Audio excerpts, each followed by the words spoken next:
Yep, and the time's nigh. It is time for everyone to start this wonderful panel show. All yeah, right. It's 10 o'clock where I am. Well, and the nice thing is we do have the stream kicking, and people are actually on the stream, which is a good thing. So we can allow people to ask questions on the stream if they want as well, which is a fantastic thing.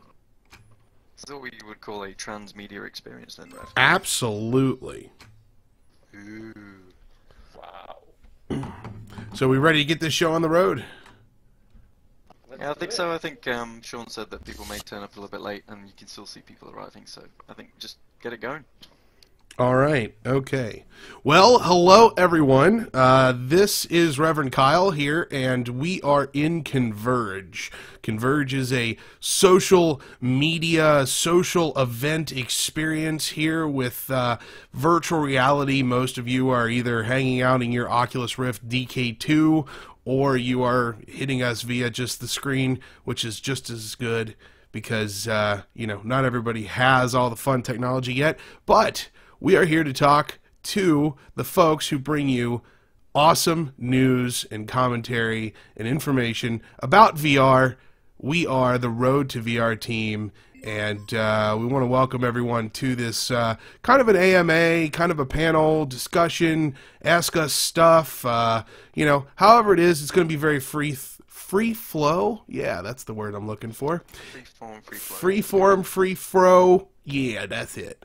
All right, so I'm going to just pass the baton off to my right here, and I'm just going to let Paul introduce himself, and we'll just keep going down the panel. Hi, evening everyone, or afternoon everyone, depending where you are. My name is Paul, and I am editor and co-founder of Road to VR. I started off Road to VR, so I don't know whether anyone here remembers or even knows. I used to run a website called riftvr.com.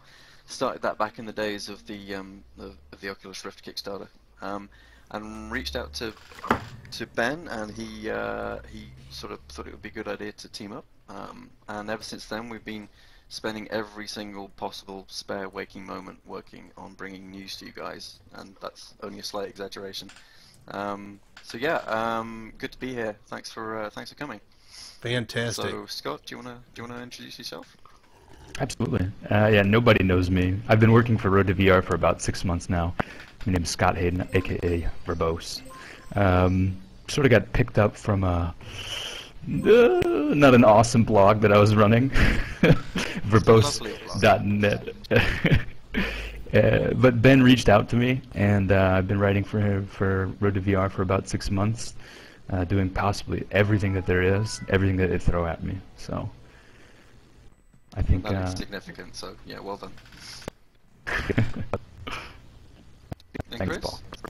Yeah, I'm Chris Madsen. You guys know me as Deep Rifter, and when I tried the DK1, almost 2 years ago now, I knew I was sold. This was the future, and since then I've been following the social VR scene from the early days of Rift Max, which was an incredible ride, and just watching it evolve over time to here we are now with all of you VR pioneers here in the audience, which is absolutely amazing. So we're ready to see where social VR goes. I'm intrigued as hell by it. I come from a anthropology and psychology background, so watching how this is going to impact society, business, it's going to be an incredible ride, guys. So I'm here to kind of focus on that scene as we see it change over time.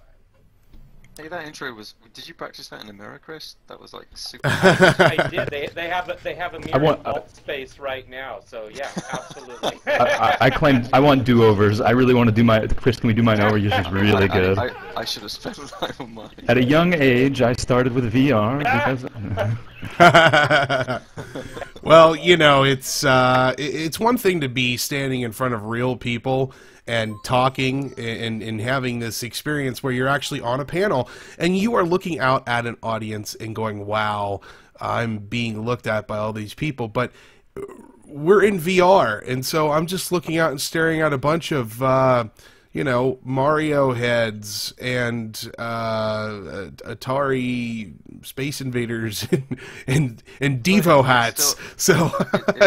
It's still a daunting experience, which is the weird thing about it. Absolutely. You thought that it wouldn't be, but actually it is. They're all bearing down on you. They're on a hill as well, so they kind of like have the tactical advantage.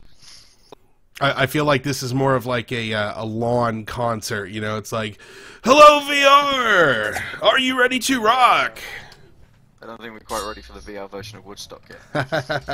This hill was actually designed after a concert hill that we have in our hometown. There you go. Awesome sauce. So today you all can be said that you're being looked down upon instead of being looked up to. Yeah. We never assume we're being looked up to, like literally never. So I guess let's talk about some things. So the purpose of this this panel today is to give you guys an opportunity to meet us, talk to us about Road to VR, the things that have been happening in the VR space lately, get our own personal 2 cents about things, and ask questions, because a lot of times you have questions and you might not have the right venue with which to ask them. So we're giving you that opportunity now. But before we get started, you know, let's get a little back history. I mean, obviously we are all interested in VR, but where does that interest come from? I mean, I'm really curious, and why don't we just start with you, Paul? What drug you into this VR space in the first place? I think I've been a technology whore since I can remember. I mean, I'm probably just coming up to the wrong side of 40 now, and so I remember gaming from pretty much the very beginning. So I've come through all the old 8-bit computer systems, all the way up through 16-bit, 32-bit, seen the virtual reality in inverted commas revolution the first time around and saw it fail miserably, and then saw it go away and then come back again. I think actually, to be honest with you, what I see in VR, at least what I saw in VR initially, and what fascinated me about it was the level of immersion, the fact that you could lose yourself, that I could sit in front of a 2D experience on a small screen and essentially lose myself in that experience. And I think subsequent to that, ever since then, it's been trying to kind of recapture that wonder. And with every new generation of gaming consoles or computers, visuals get better. I think basically to try and sort of assuage that want to try and be immersed. And I think virtual reality is kind of the ultimate and obvious sort of next step for everything. Not just gaming. Gaming is a very small part of it, but I think what I crave, that kind of immersion into another world, and the convergence of technologies as well. So being a technology whore, a visuals whore, I was always interested in CG. All of these things kind of come together with virtual reality. You get kind of the cutting edge of everything with VR. So yeah, that's kind of what sparked it for me. Very cool. Let's just move down the line here. What about you, Scott? What brings you to the VR space? It's very strange because I grew up in a literary household. My mom is and was an author, and so I sort of grew up always sort of entertaining what could happen and what couldn't happen. And she's actually written some sci-fi, which is pretty unmentionable, but to say the least. But I'm going to ask you anyway. Most of it's Harlequin, so no one's gonna read it. like sci-fi romance sort of stuff that no one should ever read. I'm sorry, Mom. But the fact is that, you know, I grew up in this sci-fi household. You know, my dad had wall-to-wall Star Trek action figures. He, you know, it was. I'm getting Kyle inching up on me. Just trying to change the camera angle here. Oh, you actually okay? You're recording. Yes. So I came definitely from a very sci-fi literary standpoint, and I think back in 2011 I just kept checking up on it. I just kind of wanted to know the state of the technology, until one day, you know, we all you know, a lot of us who haven't, you know, been in that sort of space, like the Dactyl Nightmare, virtuality, 1990s VR stuff, you know, people that have just sort of recently come around to it, like myself. It was really that the Kickstarter, the Oculus Kickstarter, that brought us fully into VR, and that's where I'm sort of approaching it from. Hence the name verbose. Very wordy. There you go. That's awesome. All right, down to Mr. Deep Rifter. What do you say? What brings you to VR? So, yeah, I'm just thinking back, 1981, 12 years old, having read a lot of science fiction. I remember having the thought back then, I really hope I'm alive to see virtual reality. And here we are. This is a dream come true. You know, to be present in a virtual space with others. My consciousness is more in this space right now than it is in my basement VR room. I am here. It's a consciousness transportation device, and here we are feeling present with each other, and this is going to change things dramatically. I'm so excited. So I got in, you know, I followed the scene in the 90s, definitely was never good enough, you know, but always it's about the potential, seeing what is possible. And finally we've crossed that threshold, and here we are. It's going to get crazy over the next 6 months, isn't it? Well, I don't know what anyone else did, but I found the VR basement a little bit disturbing. I don't know why. I'm in my VR basement. You You see said the cord it hanging from the ceiling. Sex dungeon. I don't know. VR sex dungeon. well, whatever you want to call it, everybody needs to have their own little private quarters for VR, at least for right now. I mean, eventually we'll all have those VR rooms, right? I mean, that's the goal, is to just like we have TV rooms or sitting rooms now, we'll just have a VR room. I don't know, maybe. I don't have a room for that. Well, I'm looking at moving. Actually, we decided last week to move, and actually, you look at it in a slightly different way. Whereas I used to look at my house and think, okay, bedroom, and then home cinema room. Now I'm thinking, ooh, 50 by 15. That's just perfect for virtual reality room. It really is. So if you're planning on having a second child, don't. Just use that room for VR, and all the money too. So. Or stack your children. That's right, bunk beds. Yeah, there you go. That's the way to do it. Or just shells. You know, I'm not talking about pushing the boat out or anything. So, you know, we wanted to reach out to the community and ask them the kind of questions that they wanted to see us answer. And we've gotten a few legitimate questions that I think we need to field a few of these. And these are straight off of the Reddit post that was posted earlier. I really like some of these questions. And let's see here. Let's go ahead and start with, you know, we've got a lot of different HMDs right now. What do we think are the pros and cons of each of them? What makes each one of them stick out? You know, obviously, just to kind of go through them all, we've got, and I'm not going to go through every single one of the ones that are just cardboard clones, but you know, you've got the Oculus Rift, you've got the Sony Morpheus, you've got the you know. Oh, the Vive. Yeah, the Vive. I always forget about that. Yeah, I know. Yeah, well, just, you know, somebody grab something and tell me what you think, goods and bads. I mean, who wants to start here? So I'm not even lucky enough to have tried them all yet. I think Scott, who's the latecomer to Road to VR, has actually tried them all. But I guess actually at this moment in time, the difference between them is not that great, other than in terms of the visual experience, it isn't enormously great. So, Gear VR, which is obviously mobile, you can pick it up, you can take it. It's interesting. It's kind of the way you would experience VR in it. So your visual head-ups and the displays quality are broadly similar across all of them. Gear VR has a slightly higher resolution. HTC Vive obviously has dual panels, but ultimately, from what I've heard from Scott and Ben and the other guys, ultimately the resolution experience is broadly the same. It's the way you experience it and the way that you use the headset and any other things you have with you. So with Gear VR, I recently took it along to my parents who live in Spain, went over holiday there, and I could just take it out, pass it along, and you know, each one of them sat in there and had their own reactions, and then pass it on to the next person. It was entirely free flow, and it was a very social experience. You could pass it on and all the rest of it. With the HTC Vive and the DK2, obviously it's slightly less social, at least in your immediate vicinity. But obviously the big difference between the DK2 with its standard camera-based positional tracking and the HTC Vive is HTC Vive has Lighthouse, which everyone is super excited about. So I'm going to hand over to Scott, who's actually tried it, and I'm just going to sit here and stab him with a sword because he's tried it and I haven't. I only got to do it for about 5 minutes, so let's temper all of my conclusions based upon that.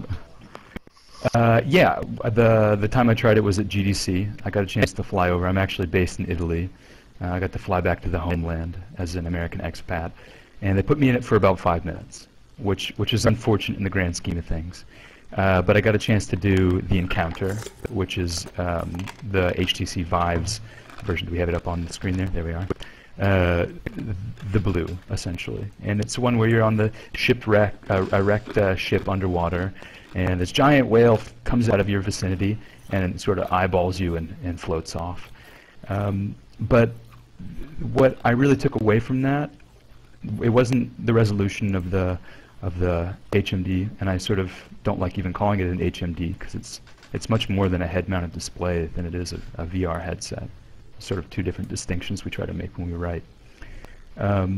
But I found that what really matters to me, it wasn't even the room scale, what they're calling room scale tracking. As you know, the 15 by 15 feet that you can walk around and sort of be present in the space. What really changed it for me were the controllers. In even 5 minutes, even that 5 minute where I didn't have much more than the opportunity just to see the controllers move one-to-one with my hands. At that point I knew that this was the new bar that we had to fulfill, we have to follow, we have to reach. Anything less at this point is going to be a small footnote, unfortunately, going forward. Was it, in terms of your experience, you said the controllers, was it the precision of them, the fact that they matched up to what your brain was telling you was happening in the real space? So, for example, a lot of people have talked about bringing the controls together from afar, and then having reached and then actually meeting in physical space. I think that's a good appraisal of the situation, because what they did, and I think they did this intentionally, is the handler that was taking care of me in the room. Is he brought both controllers from my peripheral. So we brought my left controller from my left peripheral and my right controller from my right peripheral vision. And so they sort of floated in, and I just immediately, intuitively knew where to grab them, because they are really one-to-one. They had them rendered so that you could feel them and immediately match up exactly what was. I think they even animated the buttons when you clicked them. I think it was even that far down to it, and that just brought you into it completely. People have talked about the fact that it didn't matter that your arms and your body weren't rendered. The fact that you had that key in the virtual world for your physical, you knew where your hands were because your brain has learned to know where your hands are even if you can't see them. But the fact that you had that positional point in space that you could reference made a massive difference. Then they didn't need the arms. They kind of just adjusted to the fact that you didn't have limbs, but the fact that you had this position in space that you could latch onto made a huge difference.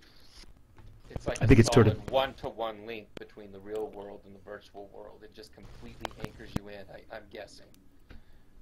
That's exactly right. That's exactly right.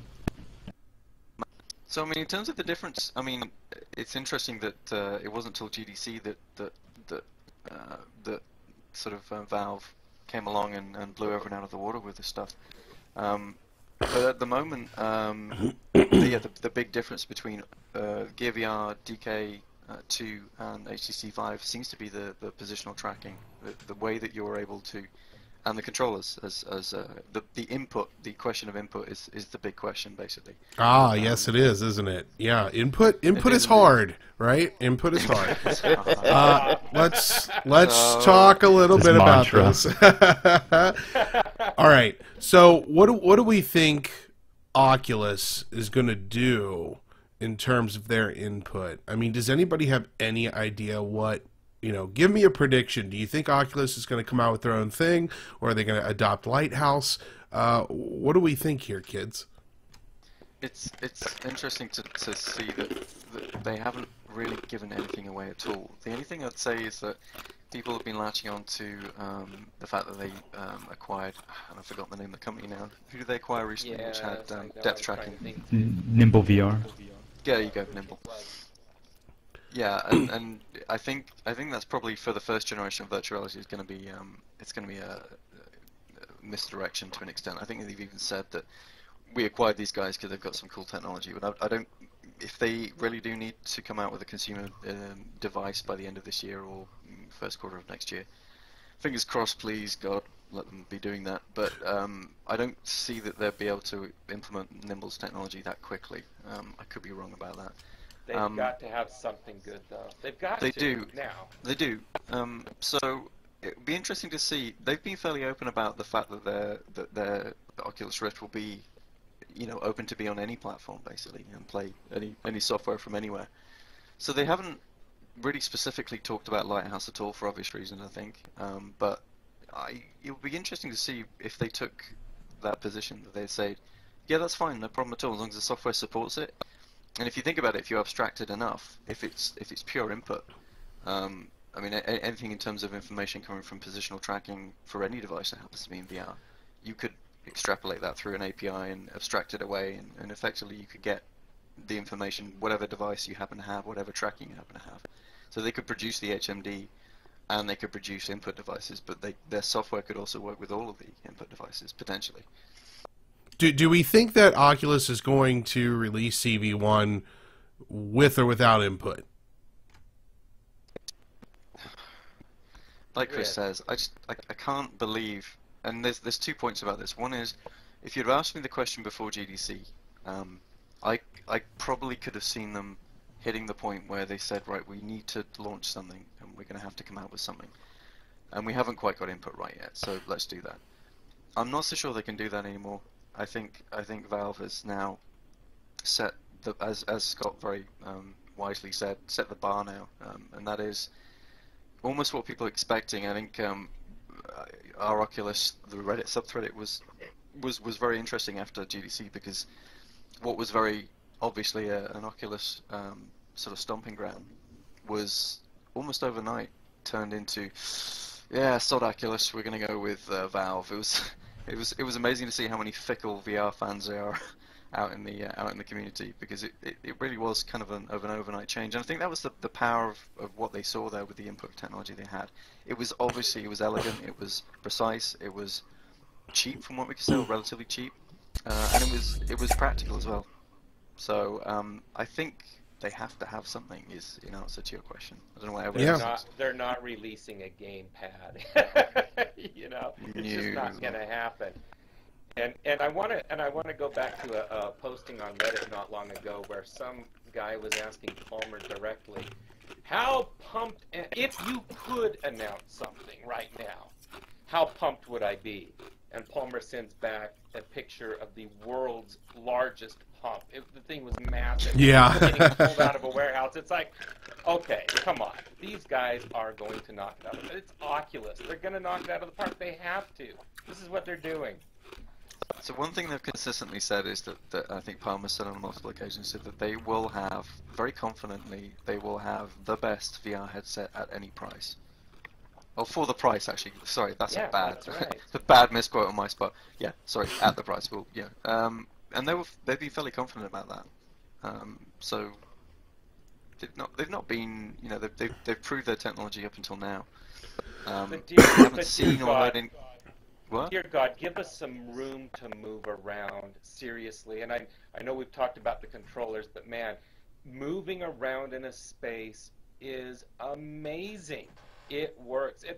Now it starts to feel like a holodeck. When you can do that, it feels like a holodeck. You're walking completely around objects and each other. It makes a world of difference. I think you're right, but I think going back to what I said originally was about the fact that games are a very small part of virtual reality, but in the same way, genres in games are going to fragment the way that you use virtual reality, and I don't really have a problem at all with games focusing on the seated experience, which is now becoming obviously a bit of a cliche that people take the mick out of. But ultimately, as long as I'm immersed, and I have been immersed seated as well as I have stood, I don't really mind. I can see there being sort of a level of elitism to an extent with some experiences that if you don't have the full standing experience. And bear in mind, people won't necessarily have 15 by 15. I mean, over in Europe, for example, the space average per room is much, much lower, as Scott will attest, and I will attest looking for a new house at the moment. Having the TV room, which Kyle spoke of earlier, wasn't really a thing we had in the UK. You had your living room, but it could also be your dining room as well, because we're an island and we don't have that much space. So I think you're right. I think the ultimate feeling of presence probably will happen when your physicality is engaged in what you're doing. But we need space for the other experiences as well, because they're going to be cool. Good stuff, guys. All right, let's switch gears a little bit. Let's talk about something a little bit more nauseating. Where are we on the motion sickness, the VR sickness problem? Where are we? Have we resolved it? Is it just everybody's finally gotten their VR legs? Have we just figured out how to create the right experiences so that way this doesn't happen? Or when mass consumer adoption occurs, are we going to have people walking around with their HMDs and then a small bucket just in case? I've got a real problem. I've never had VR sickness, and literally not once since the DK1 days all the way through to now.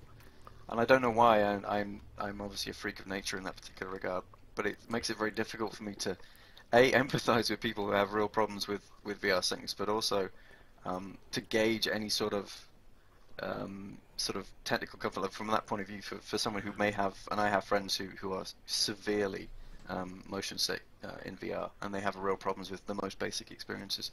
But I never have. So what does everyone else think? Yeah, really. What about you, Scott? What makes you sick?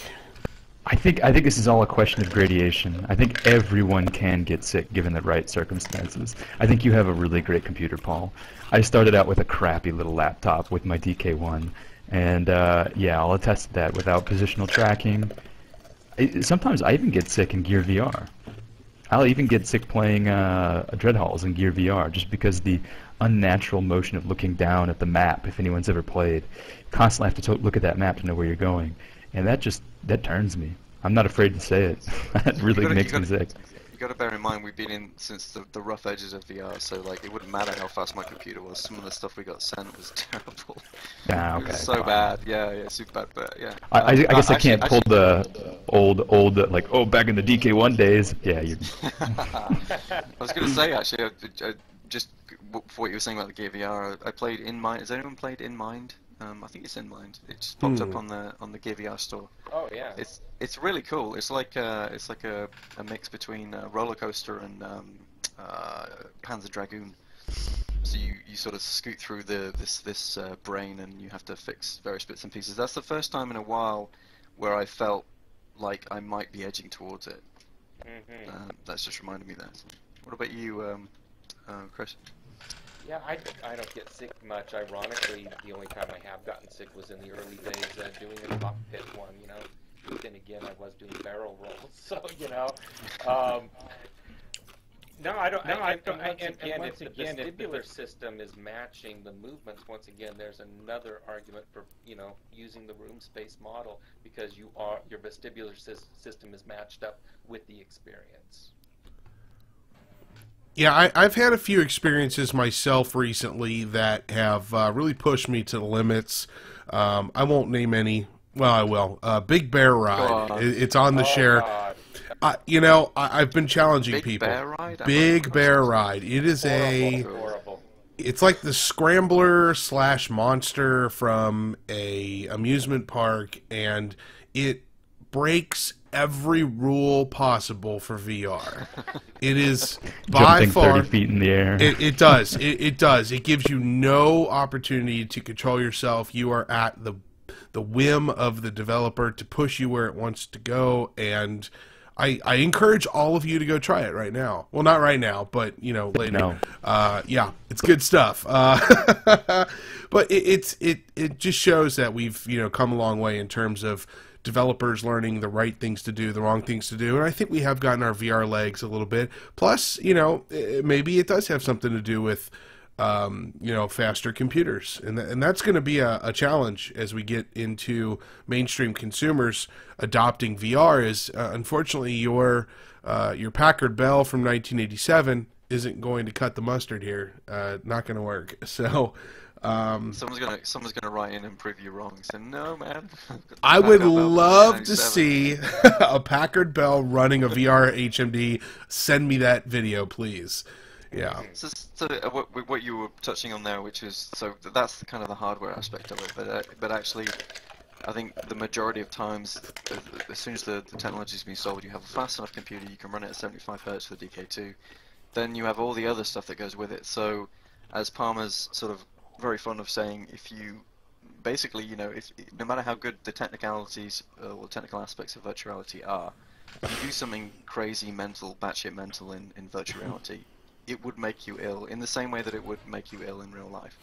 So actually, what you were saying before about developers learning stuff, I've been really encouraged and heartened by the last couple of years seeing Sony, now Valve, and obviously Oculus really sharing all the information they get in terms of tricks and best practices, and being really open about it. So Sony have been at I think multiple venues talking about what they've learned, and it's not like they've gone to these and just recycled previous speeches. They've gone and they've shared everything new that they've learned up until that point, and they've been completely open about it because it's totally in everyone's interest, because they're all in the same game, to share the knowledge so that they learn from each other, and that anyone who's developing for any of these platforms, because ultimately they're going to have the same challenges, learns from them as well. And that's been I've been really heartened by that. I've not seen that in the consumer electronics industry for quite some time.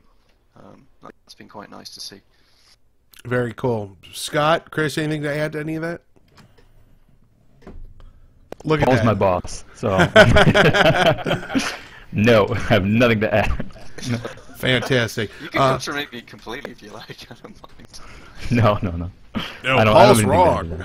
No, Paul, I completely disagree with everything you just said. Let's continue. Okay, you're fine. Yeah, there you go. So just kind of keeping up with answering questions that were brought up on the Reddit post.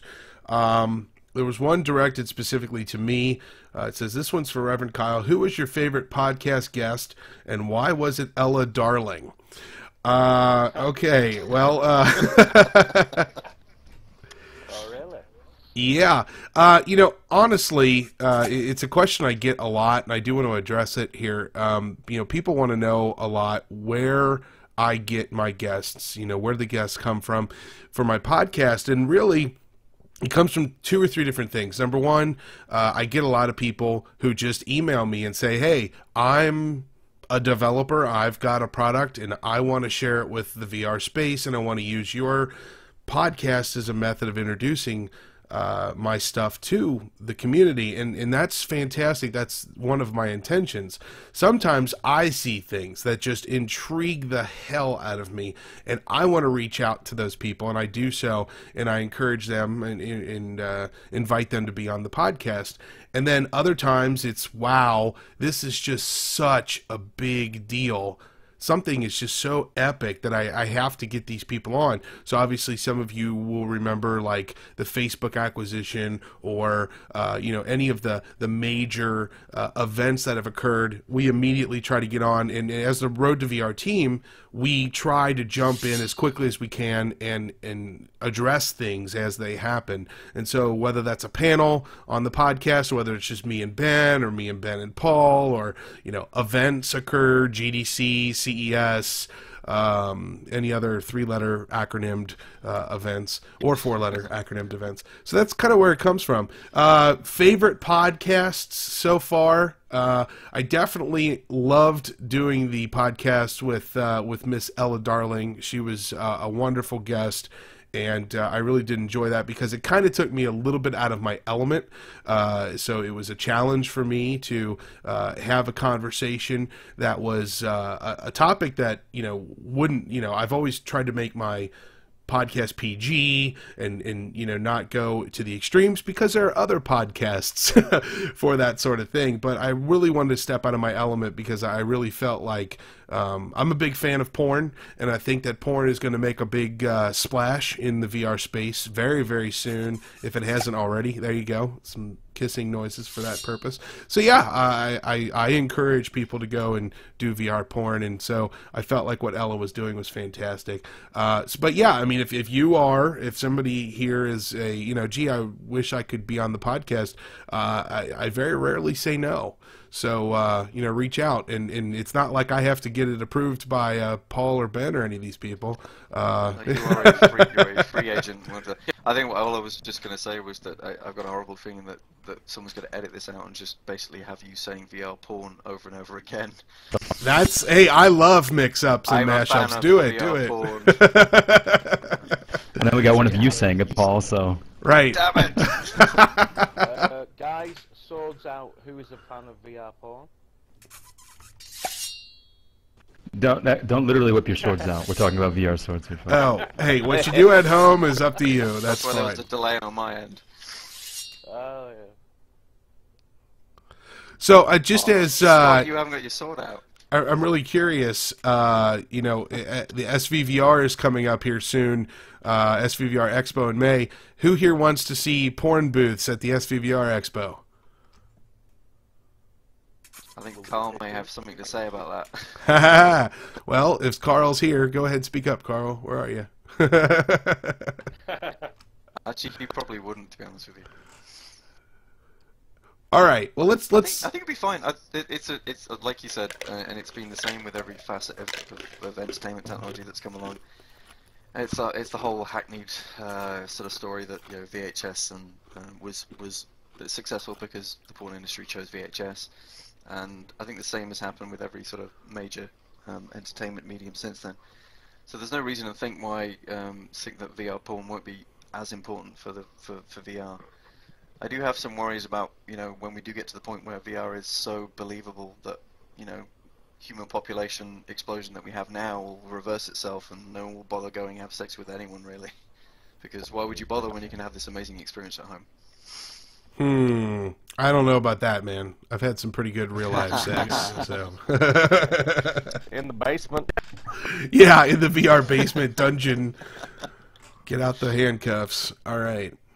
Okay, so, you know, obviously that's more commentary than anything, but let's talk about the real hard news. Let's talk about, I mean, Road to VR is a news page. You know, and I guess, you know, Paul, since you're the big dog here, since Mr. Ben is not here with us today, how do we decide what we cover? I mean, obviously there's a lot of fluff, and obviously there's a lot of garbage, but how do we decide what Road to VR covers? So actually, at the moment, there is no scientific method to it, as Scott will attest. It's generally speaking, at the moment, it's trying to manage. We are a very small team who have very little time. There's actually only one full-time member of the team on Road to VR, and that's Ben. I work full-time, as does Scott, and as does Chris. So it's very difficult at the moment. It was interesting when we first started. When I first started RedVR.com. You were basically spending all of your time trying to find something to write about. There was nothing out there. You know, you were desperate for the next bit of news. You would make a story out of just about anything because, you know, any snippet of news was interesting at that point. And now we're completely reversed. It's frustrating. We don't have enough time to cover everything we want to. So, in a way, that answers your question. We can't choose everything we cover. Time is our biggest enemy right now. Other than that, it has to be relatively current. It has to be interesting. It has to interest us, and generally speaking, usually has to have some kind of story behind it to an extent. But most of it has to be up to date and be interesting to us. Is generally speaking, and get our attention. There's so much stuff that we don't get to cover out there that we wish we could, and we just don't have the time. So it's kind of juggling the amount of resources we have versus what generally interests us and what's in front of us at the time, unfortunately, as well. What about the edgy, you know, deep, gritty news. Do you feel like Road to VR avoids asking the tough questions like Geraldo style? No, so we've between me and Ben we have very long discussions about journalistic integrity, and you'll probably notice that we do try to go out of our way for various situations. Like for example, recently Ben was flown out to Iceland to for the CCP FanFest. We were very clear that every article that we did was subtitled with, you know, this has happened because they flew us out there. It's just one tiny example. In terms of asking the hard questions, I think you'll find there being some pretty good examples of us asking the hard questions. I mean, I remember an interview I did at Gamescom where I basically started off with 10 rapid-fire questions of stuff in inverted commas I knew they wouldn't answer, but essentially they were all the same tough questions that everyone wanted to know. With regards to everyday news stories and asking the hard questions, as you say, for Geraldo or for you know, any other edgy journalist. In terms of that, it doesn't make an awful lot of sense to be that way right now. So I'll explain that. At the moment, you've got a lot of people who are trying to sort of feel their way through virtual reality. They're learning, they're growing. There's a hell of a lot of people that are doing this in their bedroom that aren't getting paid for it. And in general, the virtual reality industry is in its infancy. Right now, it isn't a commercial entity. Yes, you can buy the Gear VR, technically speaking, but there is no other example of that other than potentially, you know, smartphone headsets, for example. So I actually saw part of the question. I think it's from Atari Historian to my left, actually, just over there. Thanks for the spin. And it's a really good question, and it's something basically, in answer to your question, it's something we have to battle with every day. In terms of how we sort of balance that out, well, if we can see there's something obviously that for example, so a good example would be 3D Head is a good example of one where we felt that we needed to come down like a ton of bricks on a particular entity because it was a blatant, in our point of view, it was a blatant sort of misuse of misuse of the term virtual reality, apart from many other problems with it. And we agreed that we kind of felt bad because the guy who was on the booth was a lovely bloke, and he obviously hadn't realized what he got himself into. So if anyone had saw that interview with 3D Head, it was quite uncomfortable watching. I don't know whether anyone else saw it, but yeah, it was pretty rough. Yeah, but it was rough. Ben was very fair. He asked questions. He didn't harangue the guy. It wasn't, you know, back to your Geraldo thing. It was a case of we need to ask these questions because basically no one else had at that point, and I don't think anyone else really did after that.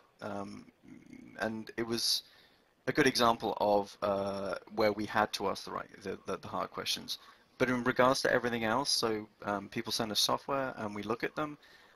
Generally speaking, it's alpha, pre-alpha, whatever it happens to be. It doesn't make an awful lot of sense if this is not on release and people aren't paying money for it. So this is going to change, and this is something that we've talked about at length. When we get to the point where you can go out and you can buy a headset for real money, and you are going out and spending real money on real games that are virtual reality, at that point we're going to have to pivot. And it's going to be slightly uncomfortable because at the moment it's very much honeymoon period. Everyone's lovey-dovey and everyone gets on with each other and it's a big community and it's really great, but it's going to change. As soon as money starts changing hands, it has to change. And at that point, Road to VR will change as well. We'll have to. We already have rating systems ready to go, and there won't be a free ride with us. We'll never be the kind of place you come to for hatred. We'll never write hate articles. We are huge fans of virtual reality. We are big cheerleaders for the industry. But we also will not allow things to pass us by which piss us off or for whatever reason does virtual reality damage or and when we get to that commercial point where people are paying real money and they need to absolutely know about whether something is bad, good, or indifferent or medium, then we will start sort of writing that, guys. But right now, it doesn't make an awful lot of sense. Right, because we want to be a really, truly supportive community right now while we're still growing. We don't really have the room yet to really start to lambaste people like, oh, you suck, and we like this better than this. We can't really do that yet.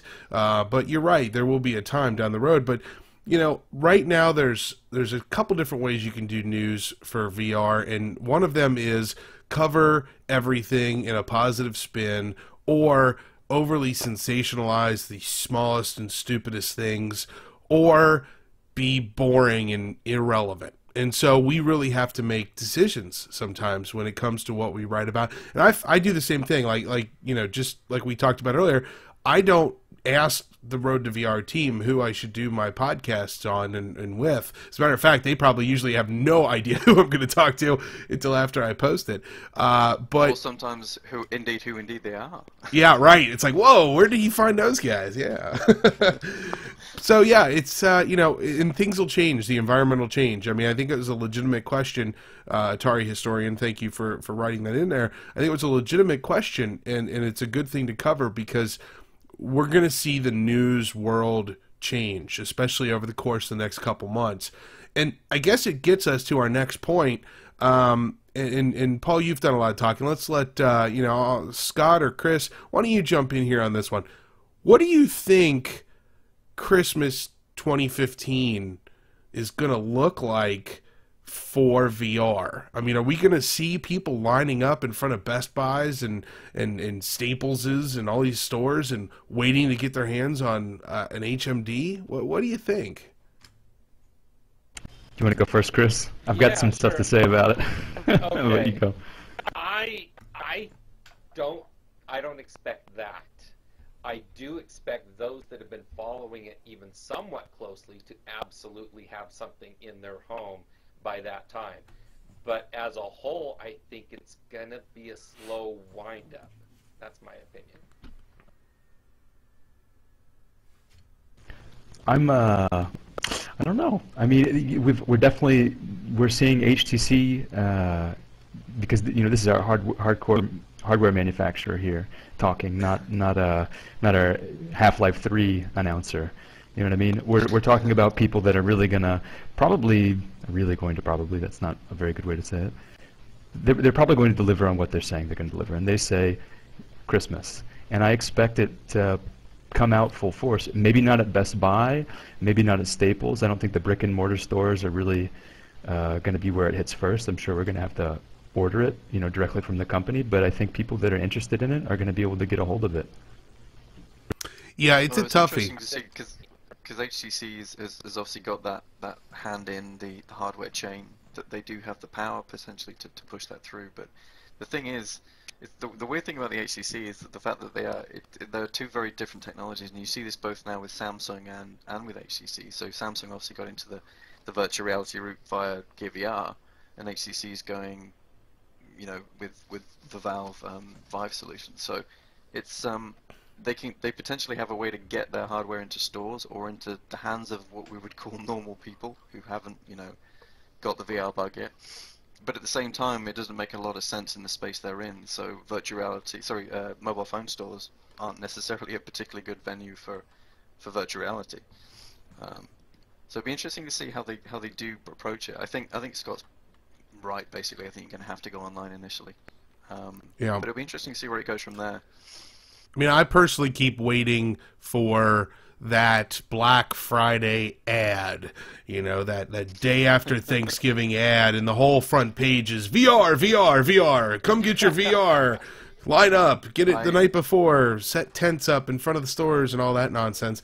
And I don't know, I keep waiting for it, and I don't think 2015 is going to be the year for it, because obviously Sony being already a staple of consumer products, I mean, people know the PS4, people know Sony, and so when the Morpheus comes out, which is unfortunately going to be early 2016, that is going to start pushing people, and by then we'll have at least Generation 2 of the Gear VR. Who knows when Generation 3 will be out? Who knows when CV1 will be out of Oculus Rift? I mean, by then we'll have multiple HMDs from reputable major companies out. And so 2016 Christmas, to me, sounds like it might be the bigger place to be. I do keep telling, obviously, and everyone else here will probably have the same experience when you say, and I now say that I do this for a full time, but I also do this, and they say, what the hell's that? And I go, it's something you'll be sick of hearing about in 12 months' time, because I think you're right about the commercial side, but I think you can already feel it in the media that kind of there's a kind of a groundswell, and this happened in the 90s as well. Where you had this, and everything was VR, everything was cyberspace. It was it was so tiring, and everyone got really tired of it very, very quickly. I'm kind of worried that it's going to be so awesome that people are going to become VR fatigued, like midway through, before we get to that Christmas 2016, because everyone's so sick of the buzzwords that are coming out of ill-informed journalist mouths. It's one way to put it. Yeah, and the other thing too is we still have to remember there's a big elephant in the room of we might be able to get VR in our hands, but will our computer run it? This is true. Yeah, so let's talk about that for a moment. What do you guys think? Should everybody be jumping out and buying GTX 980s or Titan X's, or, do we wait? Do we give it 6 months, a year? What do we do with our GPUs right now? Scott, what about you? Well, I was pretty dumb. I built a whole new system about 4 or 5 months ago, and what I ended up doing is I made sort of a compromise. I bought an Amazon Warehouse Deals GPU. So I got it for cheap. I'm planning on reselling it, but I think the mantra that everyone has gone forth with is just wait and see. Wait until we get the minimum spec requirements before you start throwing any money at anything. I think that's good advice. I'd also say that people who are developing software, that these are smart guys, and they know what commercially is going to make sense.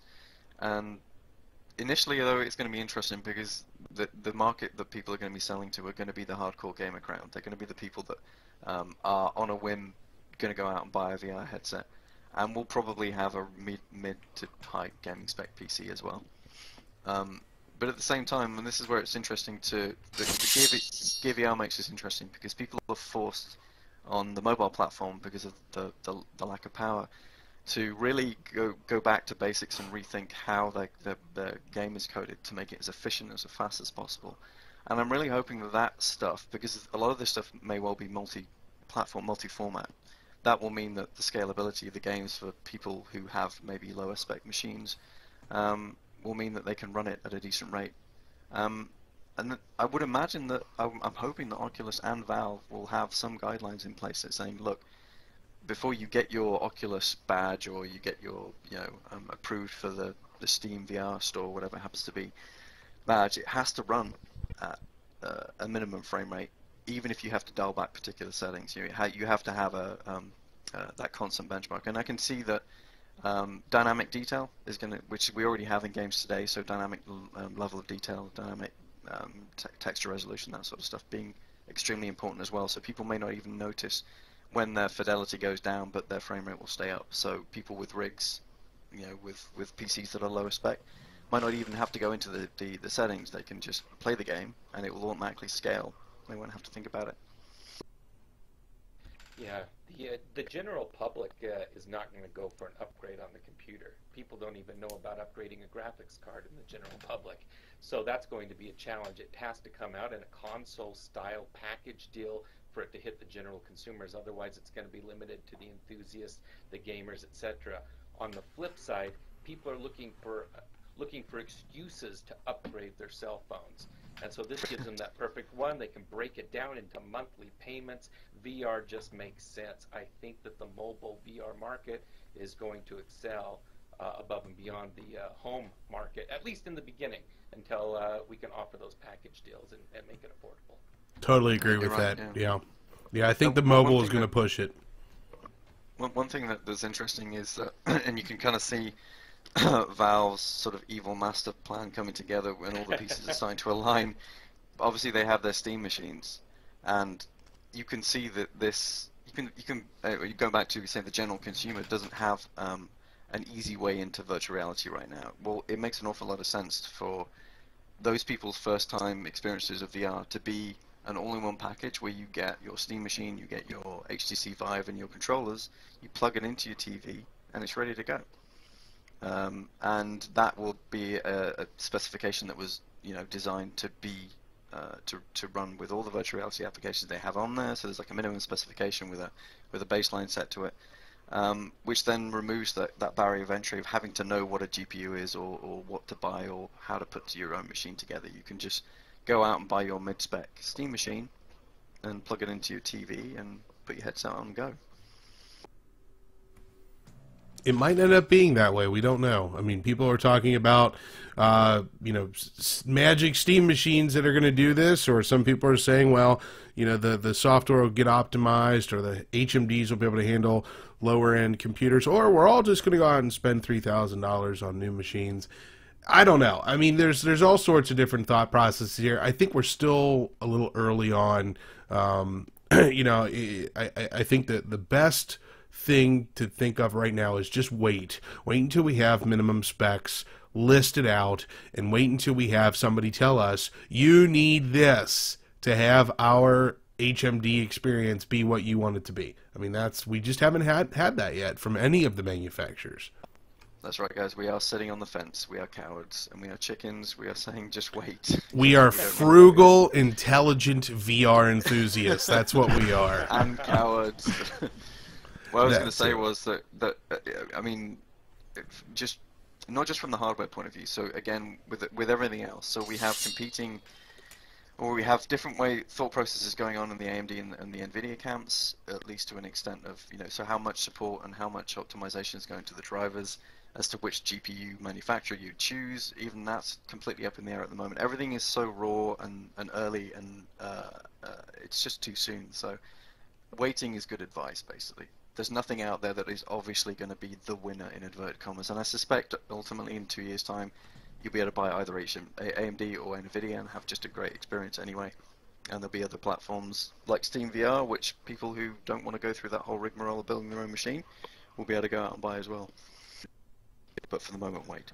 But the true believers will go out and build their own machine, because that's just hardcore, Like Chris was saying, you don't need any excuse. Well, you need just the slimmest of excuses to go out and buy a new motherboard, memory, and GPU.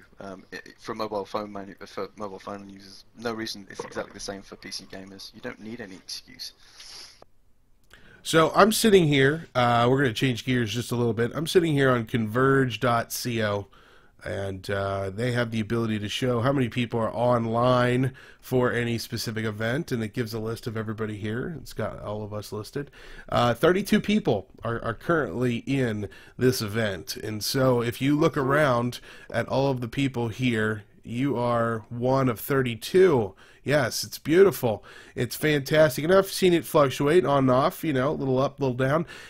But I want to tell you that you have all behaved beautifully, and you have been quiet and attentive and have been watching, and it's a fantastic thing, because what it does is it shows us that social VR experiences are truly important. And so let's talk a little bit about that. Let's discuss the importance and the success so far of social VR. Who wants to begin on that? Let's talk about social VR. I think there's someone in the room that could probably is best qualified to start talking about that. Chris, why don't you take that? Yeah, I'd love to chat about social VR. Wind back the clock. My first intro to social VR was in Rift Max Theater in the early days, and those guys really were some pioneers in this space. In fact, they were one of the first platforms to really embrace the motion control of the Hydras, where you could bring your hands and arms into the game. And we had some fun with that. So it started. We were doing karaoke back then.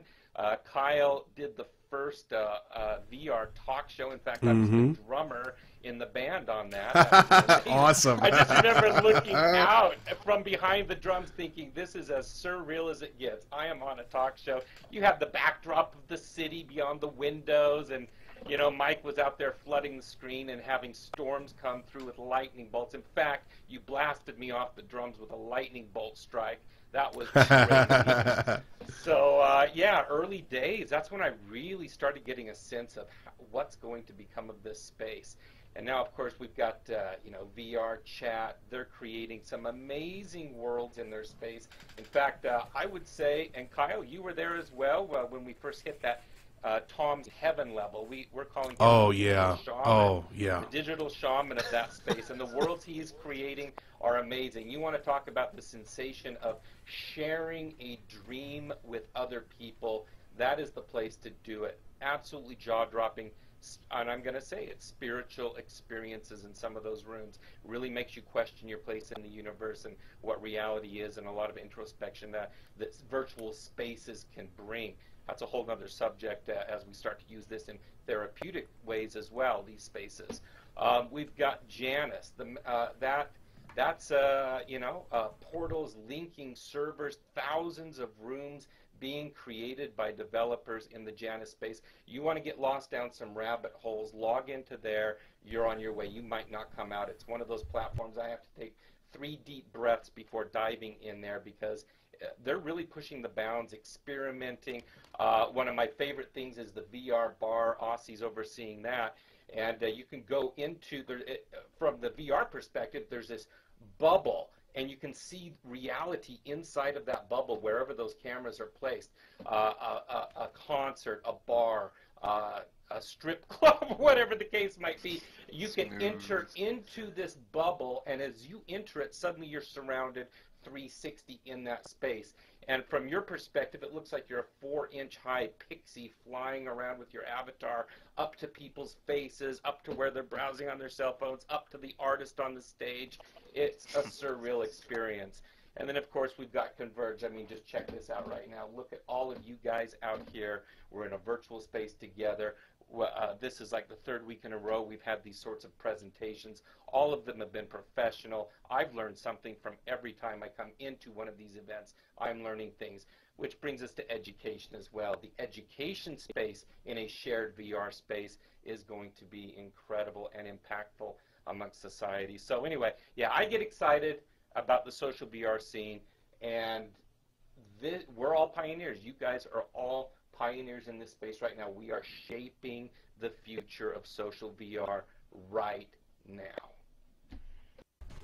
Wow. Like I told Chris a couple of days ago, his enthusiasm for VR is palpable as it is highly infectious. He could keep going. I know you could, Chris. You could keep telling us.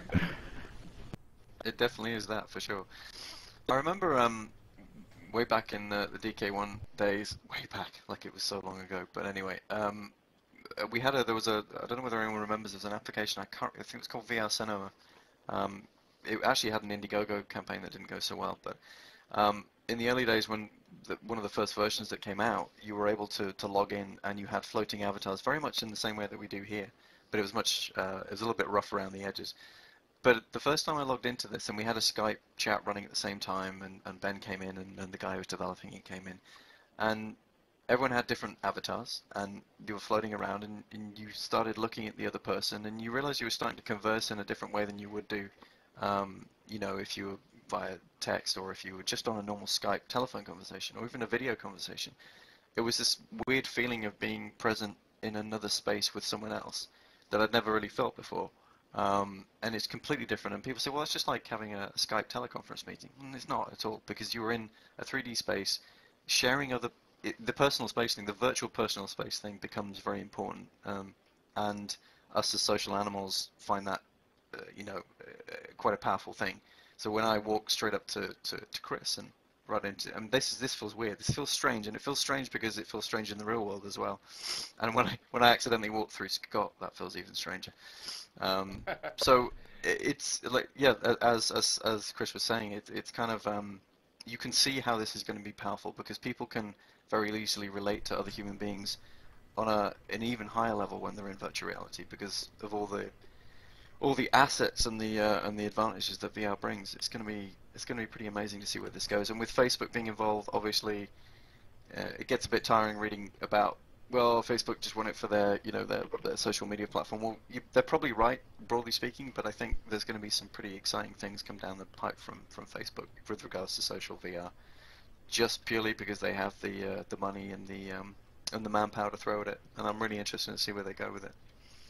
So let me throw another aspect of social into this.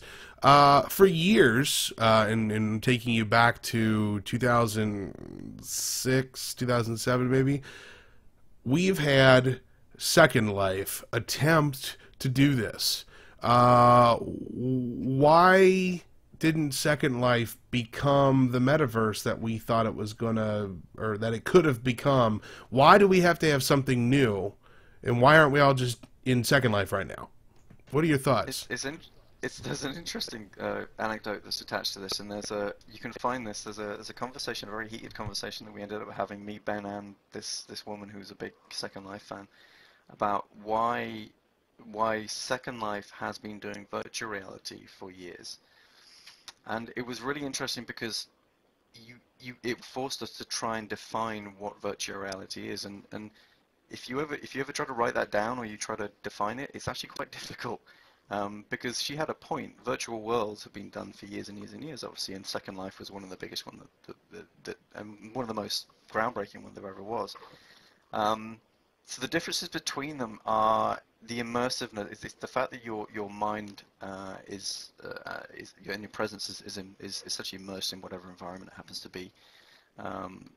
Visual, essentially your stereo view of the world is presented to you. You can look around freely, and I actually would need to look at what we came up with to debunk what she was saying, because it's an interesting. If you try to do it yourself, you try to start to draw the line between a virtual world and a virtual reality world. It's actually not that easy.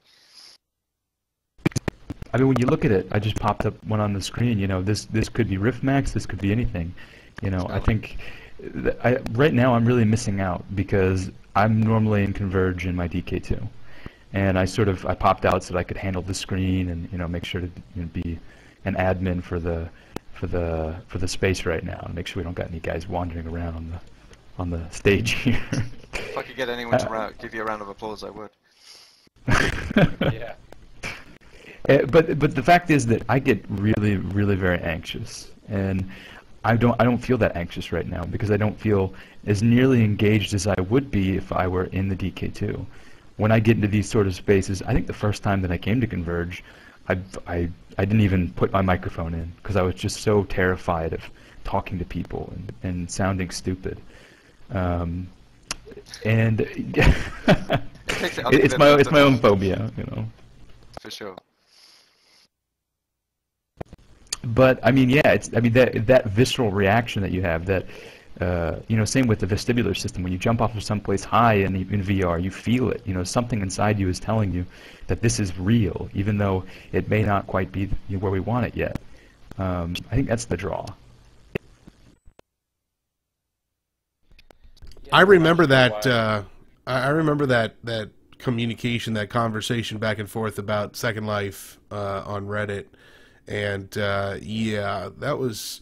I think the people who loved Second Life didn't anticipate this type of VR explosion to occur, and when it did, and we all started doing what we were calling the first in VR, they took offense to that, and I think it created an immediate schism down the middle of the road of, okay, you either love Second Life or you hate Second Life. And even the Second Life people, even Linden Labs, have been like, okay, well, we better do something different. High Fidelity is going to be Second Life. Well, third life then, I guess maybe they should call it. But they're going to do something new, and I don't know. I still think that there's a lot of people out there who really truly believe that Second Life has a chance for success in this new VR space. I think it may well do. It was just that it was finding the definition between, because they felt as if they were being. The people, I say they, the people who are pretty hardcore and who are coming out on our Facebook page and on Reddit, no, it wasn't against VR. It was more to do with the fact that they felt that they've been sidelined in the general conversation or the narrative. It was like virtual reality is now here, and they were saying, well, hang on a second, we've been doing that for years, and they have some points in there. There are some elements of what you do in Second Life which are very much virtual reality. So I can kind of understand if you've been invested, and let's face it, anyone who's been into Second Life, and as the picture on the wall attests, you have to be fairly invested in that world because, you know, it's not massively convincing. Let's face it. But and virtual reality gives you that sort of immediate sensation of being in a place, regardless of what fidelity the world looks like. Wow, look at that. And can we be honest by saying that this is creepy? This is just fucking creepy. It's all in the eyebrows, isn't it? It's just all in the eyebrows. Uncanny Valley. Sweet baby Jesus. I think that if Bert from Sesame Street had a sister, this is it. Oh, geez. Or any of the Muppets. Right. All right. Well, that's good. You know, I think that there's still plenty of room for growth, though. I mean, we've got so many really good social VR experiences right now, and more are popping up every day. And each one seems to have its own little personal, special niche thing that makes them a little bit different. And, you know, I think that it's good that they all work together. I know that there's some really good relationships between all the different developers of all of these different items. And, you know, competition drives quality. And, you know, if Second Life wants to step up and become a competitor, then groovy. If not, maybe Linden Labs with their Third Life, High Fidelity, will maybe be that competitor. Who knows? But Tertiary Life. Yeah, Tertiary Life. I love it. Yeah, so I think it's really good that we're all obviously supporting this and maintaining this level of communication between everyone. It's really cool. All right, so we have a specific question here for Chris. Somebody wants to know, what is Deep Rifter's favorite VR game experience to date, and why? Tough question, I know. It's hard to narrow it down to one because they all offer such great things.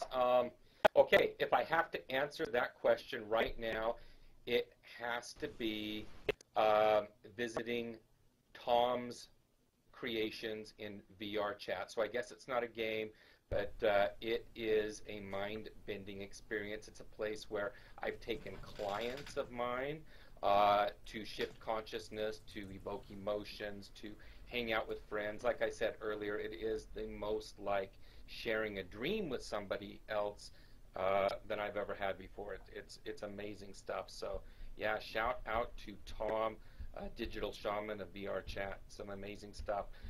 Second place, I'm still trying to actually make my... Okay, I know what it is. It's actually on the Gear VR. I don't know if you guys have seen Chris Milk's Evolution of Earth. Absolutely mind-blowing experience. I saw this last night on your recommendation, actually. And what did you think, Paul? Did you hold your arms out as the train approached you? I didn't, but I told my wife to, and it really worked. And she felt it, didn't she? She did. She's not necessarily the most emotive when it comes to the VR stuff, but actually I think she quite liked this stuff. Yeah, I actually showed that demo. We were at a mental health conference. We showed the gear to about 200 people. We actually had 4 or 5 women break down in full-on tears from that experience. It's incredibly artistic. It's moving. Everybody's going to have a different take on it based on where they're coming from in life. And wow, we had one kid actually, I showed you guys the video of it, was on the ground and was crawling around on the ground to avoid the train and was reaching out. And level 10 immersion, it was unbelievable. These crowds of therapists were going, what the hell are you doing to this kid? Evolution of Earth, so I saw it last night. I think it's really interesting. So I'm really interested in the VR cinema space because I'm a massive movie fan anyway. Evolution of Verse was one of the best of its kind I've seen, and I think for a couple of reasons. One, it was obviously rendered entirely in 3D, which means you can get around all the technical issues of stitching and all the rest of the bits and pieces. But also, it was the first one I'd seen which really played with audio cues and made you look around the scene. There was something to see in every inch of that scene, basically. So if you look around, and actually you could watch it 15, 20, 30 times and still not see everything because there's always something going on in different places. And also the composition, so the music that went with it. So that and that, which we haven't talked about, it was a massive part of it. For me, I'm a big sucker for good movie scores. I will like pretty terrible movies because they've got awesome soundtracks. And in Evolution of Verse, they got the music dead on. It was to a T, I would say, which I think actually, although I don't want to give it away for anyone who hasn't seen it actually, but although the second scene is obviously emotive for women and for other people, I think the music had a lot to do with it as well. Yeah, spoiler alert, Snape kills Dumbledore, right? No. Yes, and he's gay. Oh no. All right, so yeah, I mean that's a good question though. Is what is your favorite to date? And it's a hard question. So Scott, what about you? I absolutely love Surge. If you guys have gotten a chance to see Surge on Ultra, they just released another version of it. If you've got a better graphics card, but it was really great. As far as music video goes, I'm not even like a dubstep fan. I don't even know if you classify that as dubstep. I haven't seen it yet. It wasn't, was it? It's good. It's really, really good. It requires positional tracking though, because you want to move your head around and look around and peer in and look out. I definitely really like Surge though. So for me, I'm a big fanboy for and I'm ashamed probably can't pronounce his name, but Tomas Marinicek, I think maybe. Oh yeah. Yeah, so he came up with the chair, but actually before that he came up with Sightline, and Sightline was on the VR Jam, and I played it. I was going to write about it when those VR Jam experiences came out, and it blew me away. And it wasn't necessarily technically the best game. I think it was CS. Now called Darknet that won that. But in terms of showing me something that you could only do in virtual reality, you could only do when you the main gameplay facet and mechanic was you looking around a space. It was way ahead of everything else that was in that lineup. And then he went on to create the chair, obviously, which is still probably one of my favorite VR experiences of all time. It was kind of masterful in the way that you managed to play. You managed to make it a comfortable experience almost all the way through. Potentially at the end people had problems with it, but most of it was comfortable, but at the same time it was awe-inspiring, and he managed to play with the mechanics of being in a virtual world, and it still impresses me to this day, and I it's one that I will always show someone if they want to try out VR. Wow. It's a hard question for me to... Yeah. Oh, yeah, that was me. I was just saying, we want to know what yours is. All right, so it's a hard question for me to answer because I change my mind constantly. I'm constantly reminded that there's new content, and every time I get a new game, I'm like, wow, this is really enjoyable. And when you watch my streams, my Sunday streams, plug, you'll notice that the games I genuinely... Those streams, Reverend Kyle? Those streams, if funny you should ask, thank you, Paul, 4 p.m. on Eastern on Sundays, it's the timing that Cymatic Bruce used to do his streaming, and now I do mine at that time. You've stolen his slot. I have. God, I love this picture. I love this picture of me. Yeah, it's a really good one, that. It's a very early pre-OVR suit. It's a great story. This is at the Sensei Dayton VR meetup. The very first one we did. It's fantastic. But anyway, getting back to to answer the question is, I get new fun favorites every time, and currently the game that I want to keep going back and playing over and over and over again is Cubliterate. Cubliterate is newer on the share. It is so simple. It is the simplest mechanic, but it is so fun. And I keep thinking to myself, it's like, you know what? I've got a few minutes. I'm gonna go play this. I really hope whoever the developer is, please make a Gear VR version for me, because I really think it would be cool. It doesn't really require a whole lot in terms of positional tracking. It's just a fun face shooter, and I really love the mechanic. And so yes, there it is. It's just fun. I really enjoy this game, and it's just so simple. People are like, oh, I love the high-end super graphics of this, that, or the other. No, I just like this simple game mechanic. And there have been other games like that. There was one where it was Stampede, I think it was. I really thoroughly enjoyed playing that over and over and over again on my stream and afterwards. So those are the games I'm looking for. Give me those arcadey type of games. That's what I like. Actually, there was one back at the beginning, actually, going back to what I was saying before about VR sickness, there's one that actually got me close, but is also one of my favorite from way back, and I can't remember, I think it was called VR Stunt Racer, or Stunt Racer VR, I can't remember what it's called. But it was really basic, you just threw a car around a track, but it had if anyone's old enough to remember hard driving from back in the old arcade days, you could take your car over massive jumps and all the rest of it, and it was one of the first games I remember feeling in the pit of my stomach, you know, that yawning sensation that you would only get usually in real life when you span out and you landed on your head and you were spinning around. That was the time I played that over and over again, even though it was the most basic demo you could possibly do, but it was so cool. Yeah, I find myself every once in a while, somebody will say, oh, this is the best VR experience, you got to go check this one out, and then I go and I check it out and I'm like, it's okay, but it's not my favorite. And I don't think it's fair to say, you know, you can have your favorite, but I don't think you could do what's the best VR experience, because it's going to be different for everyone. I see Wormslayer milling around in the back there, trying to keep out of sight. There's Half-Life 2 VR has to have a shout out. Oh yeah, there you go. It is one of the best VR experiences out there. That's true. Big That's virtual true. round of applause if we could do that. Press F for kisses. Definitely one of the better VR experiences I've ever had. Especially with the hydras, man, that was insane. Yeah, it was. So, okay, at this point, you know, I know that there's another elephant in the room, because we've obviously gotten the opportunity to have pictures and videos up behind us. We have talked a little bit about theaters with RiftMax and all that, but and we've obviously brought up the whole Milk VR as well. Let's talk a little bit about video.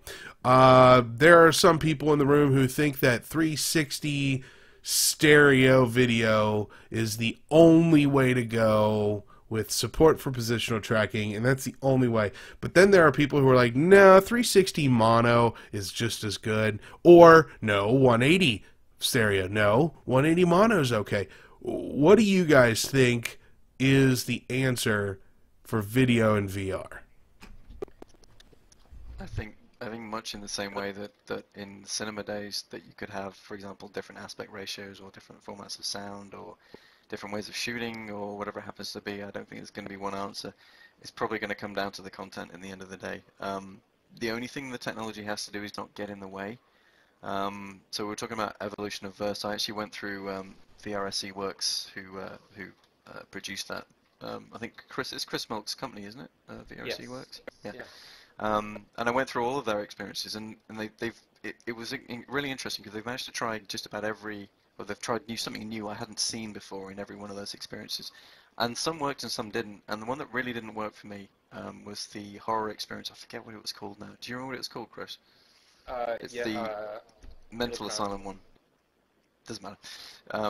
That had some severe technical issues. So the creative idea behind it was really quite good, and actually it was potentially pretty damn scary. But the stitching artifacts in that were horrendously bad because you are forced to look.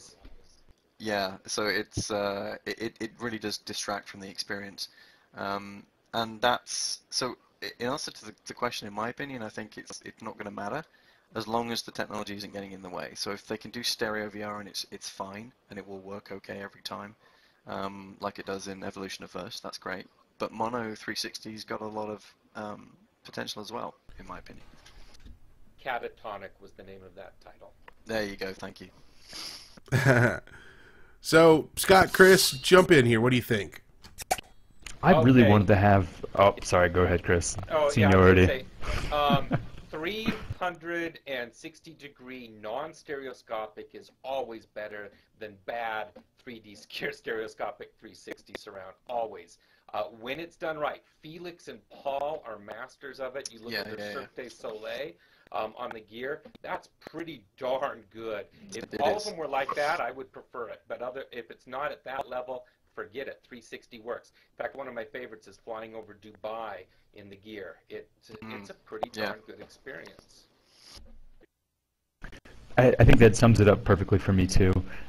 It's like I really wanted to have an emotional experience with Clouds Over Sidra. Another video from the Verse Works from Chris Milk.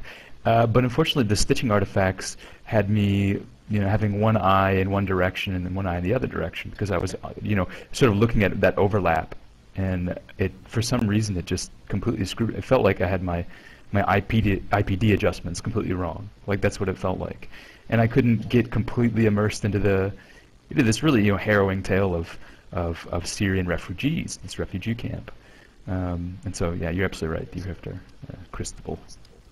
So we haven't talked about light fields, and that's mainly because I can't explain them. Can anybody? but actually, light fields have potential to have that to be the next step beyond stereo or mono, for that matter, which is giving you some lateral movement within essentially a static VR scene. And there are a couple of companies that are working on this right now. NextVR is one of them. And another one I've forgotten the name of that I haven't got a chance to try yet. There you go. I think that's gonna be a really interesting space to look into. So you'll get some lateral movement out of the scene. I haven't been lucky enough to try that yet.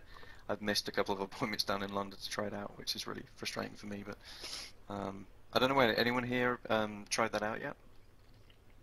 Light field? Anyone? Yeah, in video. I've seen a few demos and examples, but nothing like long. It's just always been just quick little scenes. Okay. It's intriguing. I don't know. I mean, we'll have to see how it plays out. I mean, it is a viable solution, so we might end up with something positive out of that. I know I personally have a really hard time watching some of the videos. My least favorite are the cylindrical one. So it's basically a panoramic. I'm inside of a tube, basically. I can't stand those. Now, I'm okay with the ones where there's a little, it's a 360, but there's a little block up top and below me, a little circle where, obviously they've pulled it together. But the cylinders, I don't know. I'm just not a big fan of those. Yeah, I think you're right. I think one of the other things is that one thing that's been completely obvious, and there's been more 360 videos released on Gear VR, I think, than any other platform, or any other VR platform thus far.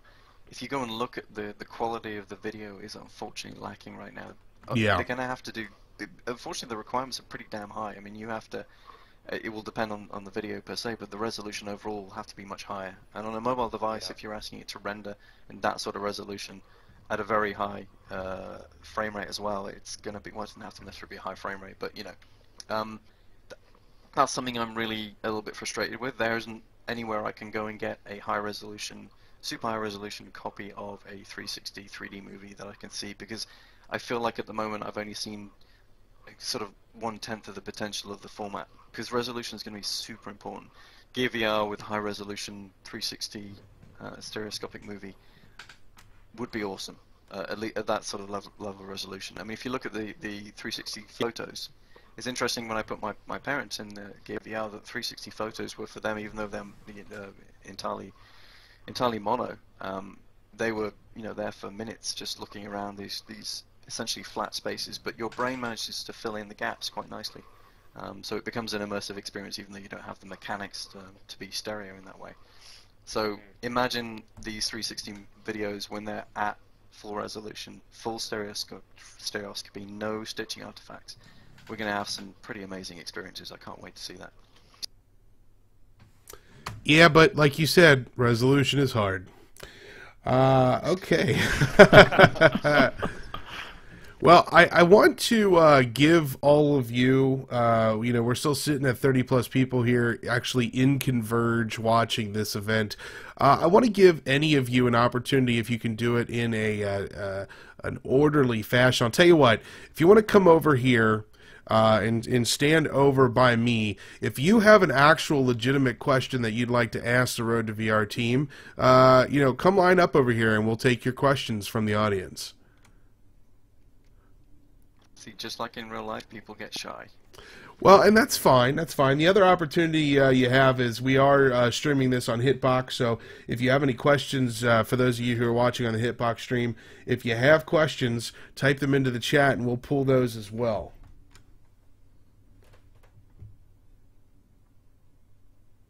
Oh, I got one. Oh, okay. All right. Well, looks like Atari Historian is going to throw one out here. Go for it, buddy. I think earlier you mentioned something about having some sort of ranking system maybe coming up. What are the new features you're looking at putting in the Road to VR?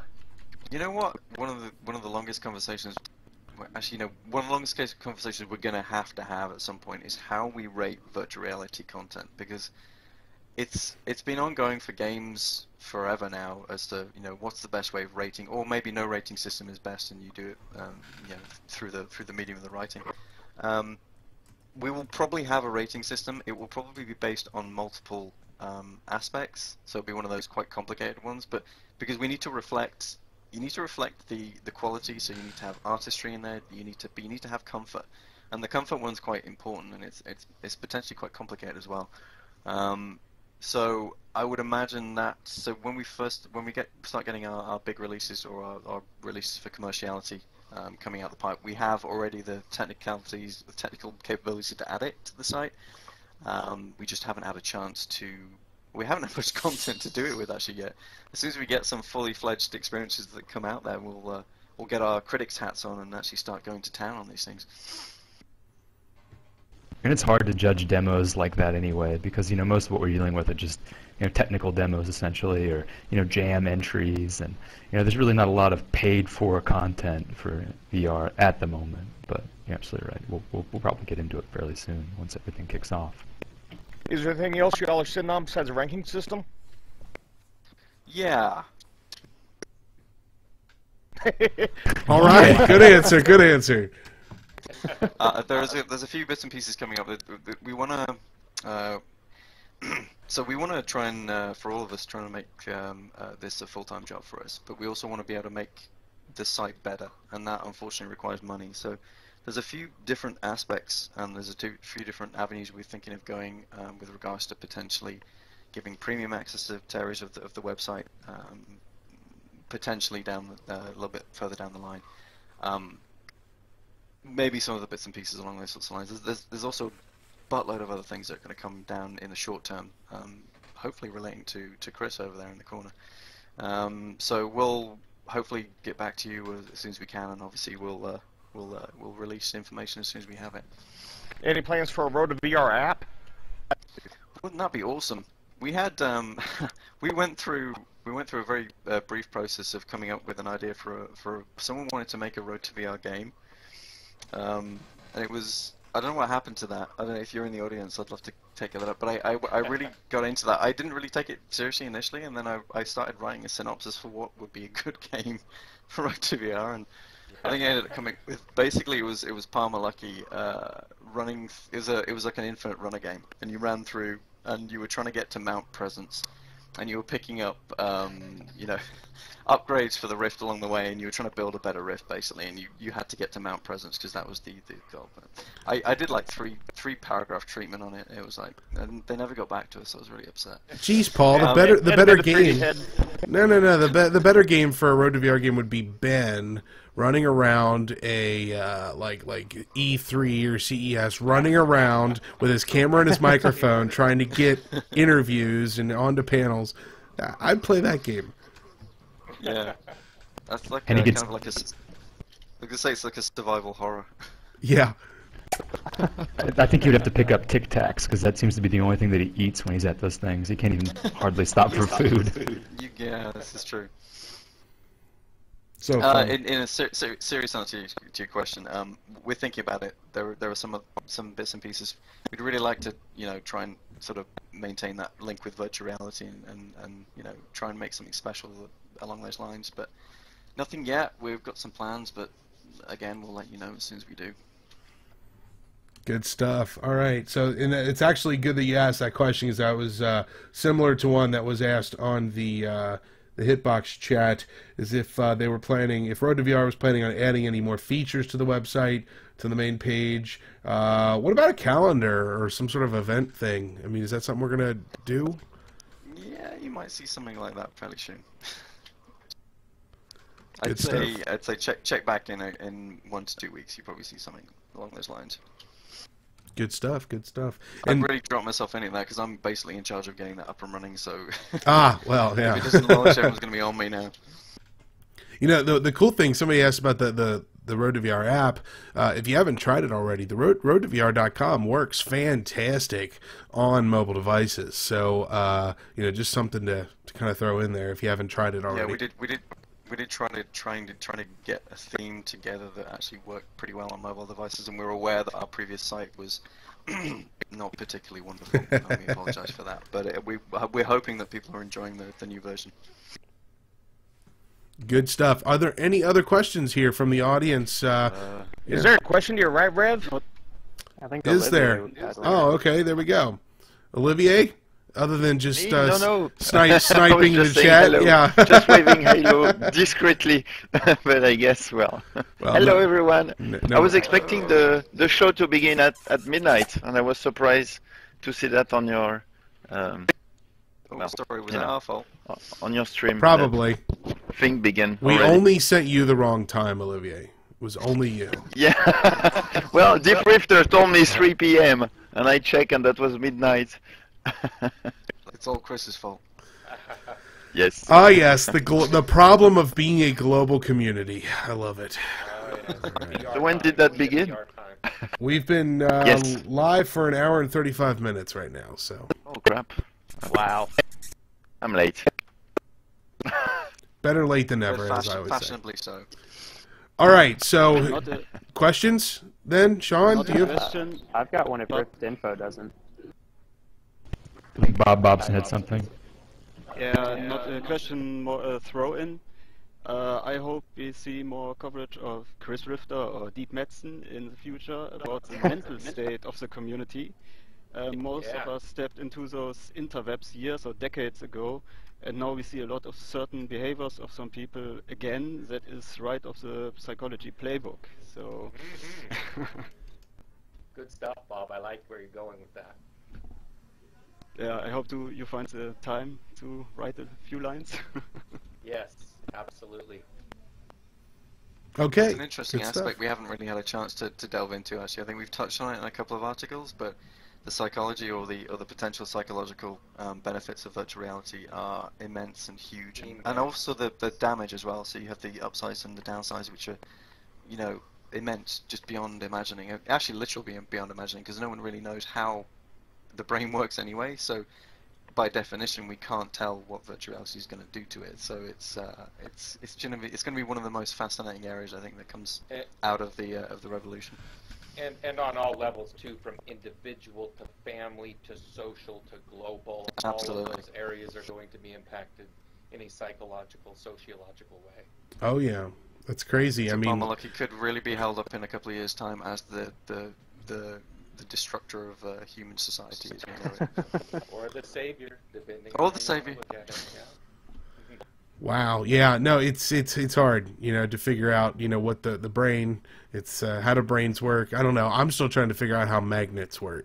So, all right. Brain is overrated. Many people don't use it. Yeah, magnets are hard. Sean, you wanted to throw something in here. Let's do it. Yeah, so I don't know if you guys covered this because I came in late, but what do you think the reason is that kind of only the major experiences right now that at least I know of that people are spending a lot of time in, like for, you know, 2 to 3 hours at a time, are the social experiences and Elite Dangerous? Like, there's not many outside of that I know of. Do you think that's a comfort issue or like a content quality issue? I think it's probably both. Elite Dangerous is one of the top flight VR experiences out there, but it's also a seated cockpit based experience, which is inherently a comfortable experience. The social stuff, I mean, I've had some pretty uncomfortable social experiences in general in virtual reality and in real life, but in terms of but I think you're right. I think you have full control over, you know, generally speaking, where you're going, where you're looking, hopefully who you're talking to, although in social circles that's not always the case. So yeah, I think majority a comfort thing. We're probably going to know more when we get some real content rolling out, some AAA content coming down the line later on the line. What do you guys think? There has been some, just to comment on what Sean was saying, there has been some studies done on virtual exhaustion, that virtual reality does, when you're playing those intense experiences, definitely impacts you more than you would traditionally. So yeah, I think it's going to be tough to stay in VR for long periods of time unless it's comfortable, like Paul was saying. Yeah, and I think a big piece of it is also where is the AAA experiences. You know, I think AAA experiences are going to force people to spend a lot more time. That's just my opinion. Might not be popular, but I think that's what we're missing right now. I struggled with the definition of AAA, and I had a discussion. I think actually someone had commented in my use of it on one of the articles, and I looked around and actually it's not. It's a difficult term to pin down. So for you, Kyle, what would you say? What would you say AAA actually meant? I think you know, for the majority, and this is just my personal way of looking at it. Indie games don't take more than an hour to play, maybe 2. Even the big long ones aren't going to be that long. I mean, even if you look at something like Technolust, what's that going to take? 2 hours, maybe 3 hours to play? And that's what I would consider on the high end of indie gaming. When you look at AAA games, you're talking about things like GTA 5. You're talking about Saints Row. You're talking about games that are supposed to take you, you know, Civilization 5 or whatever, months to play full throttle. You get really immersed into it. And a AAA gaming company is spending a lot of time, not months, years, to develop it and get it to a point where it's going to take a long time for you to get through it. So when I look at an indie game is something I can only play for 5 or 10 minutes, which is fantastic for VR right now, because especially mobile VR, because that's what we want. We just want that 5-10 minute experience. But we are going to want more, and that's why things like Elite Dangerous are so popular. And I know a lot of people are playing GTA 5 with injection drivers.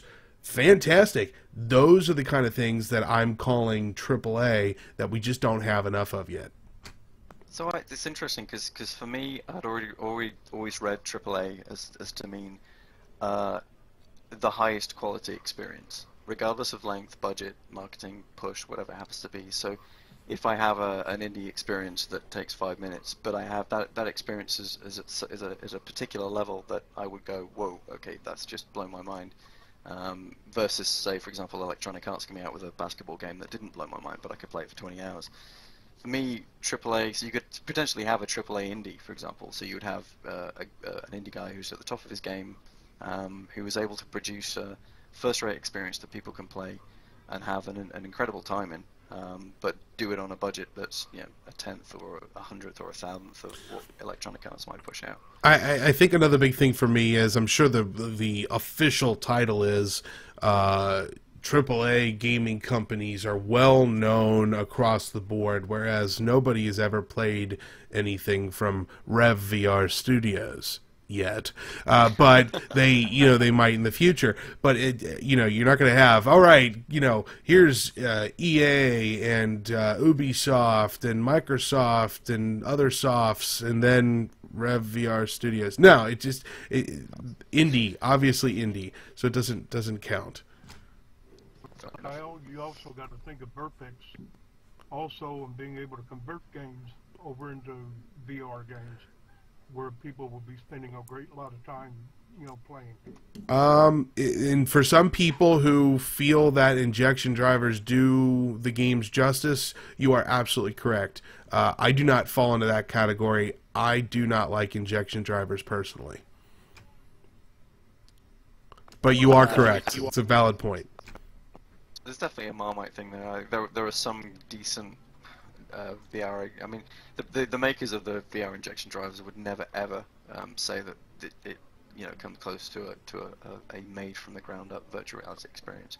But having said that, I've had some pretty amazing experiences in Skyrim, and a couple of other games I can think of. But yeah, it's just a personal flavor for me. Yeah, no, not really. I completely agree with you. There are some that are definitely worth going for. There's some experiences that are worth trying out, even if they're not quite at the level that you would expect of a basic virtual reality game. But you're 100% right. You'll never get the experience out of an injection driver that you would out of a made-for-VR game. It's just never going to happen. But what about proper conversions? What about actual conversions where the developers go back and they remake their game for VR? What about that? Do we have any of those that we can? Yeah. good question. I don't know. Blaze Rush under that category? I guess it's a fairly current title that they added, but yeah, they did quite a bit of work to make that work. Half-Life 2. Maybe TF2 could be a good example. TF2, yeah, which is the first of the lot. But I mean, are there any games that anyone would like? Well, there must be hundreds of them. For me, I think I'd like to see Deus Ex, the original Deus Ex, be remade and brought out in virtual reality. That'd be awesome. Human Revolution with their Trideck was awesome. Portal. Of course. That'd be so sickening. Well, all right. Do we have any other questions here then? Is anybody else lined up over here to want to ask questions? I have another one if no one else does. Well, I just got here. Like, can somebody tell me like the bullet points of everything? All right. Well, let's start over. Hello, this is Reverend Kyle, and yeah. Now, go ahead, Sean. Ask your question then. So along the lines of, very few amount of experiences that people spend a lot of time in, what is the experience that you guys feel like you have spent the most time in, or the most time in, like, in a row? Like, I went 5 hours in X game or experience. Wow. Minecraft, yeah, that's a good one. Yeah, 6, maybe 7 hours. When you reach a point where you're tired in-game and you go looking for an in-game bed to sleep in, that's a problem. That goes back to Bob's question about mental health right there. Come on. I think I probably spent about 5 or 6 hours in Converge, just bebopping around, talking to people. I especially like Converge. I shouldn't say that I'm completely married to it, Sean. I'm sorry, I'm not married to Converge. But it does seem to run on a lot of people's systems, and so a lot more people come in who may not necessarily come into VR spaces like this, and so it's interesting. Alcohol was also involved, so. So I when they first added VR support to Half-Life 2, I think I ended up playing a 5 to 6 hour stint in it, which was pretty strange actually. I've never spent that much time at that point in VR in one go, and I came out and I had to just sit there for 5 minutes because my brain had to do this weird kind of reconfiguration. And it wasn't that I was feeling presence in virtual reality necessarily, although you did eventually start sort of investing in the getting past the technical issues of DK1 and all the rest of it. But when you took the headset off, I just had to sit there for a bit and just sort of reorient my brain back to where it should be. That game's one of my favorite in VR. It's really good. Yeah. Let's see. What about me? I've spent 6.5, almost 7 hours in Rift Max one night. That was pretty crazy. Obviously, Minecraft with the Metacraft server, I've spent many hours in there in a row. And I mean, there are days where I would take off the Rift and feel like I'm not even human at this point. Like, where am I? Like, I'm. Your children have grown up. Yeah, right. Yeah, I'm like it. Jeff Bridges. I got like completely sucked into my machine, and I'm living in the virtual world now. But yeah, I don't know. Oh yeah, can someone make a virtual reality Tron, like a full-blown VR Tron? Any developers out there want to make that, please? Somebody tends to make the arcade version for it. Yeah, I'd buy that for $1. For sure. If they can get if they can get Jeff Bridges to look a little bit better, that'd be nice, because the new Tron is horrible. Oh, Jeffy's hot, man. No, I'm just saying the rendering. I don't know what it is, but he looks plastic. Yeah, he is plastic. They tried to cross the uncanny valley with that one, and it didn't quite work. So, where are you guys from up in the front here? I'm from Salt Lake City. I'm from America, but I live in Italy right now. I'm from all over the place, actually. Ooh, I'm speaking from York in the north of England. And I am in a cave, holed up with all of my water and ammo, waiting for the end of the world. Basement. Yes, in Cincinnati, Ohio, so I'm a Midwestern.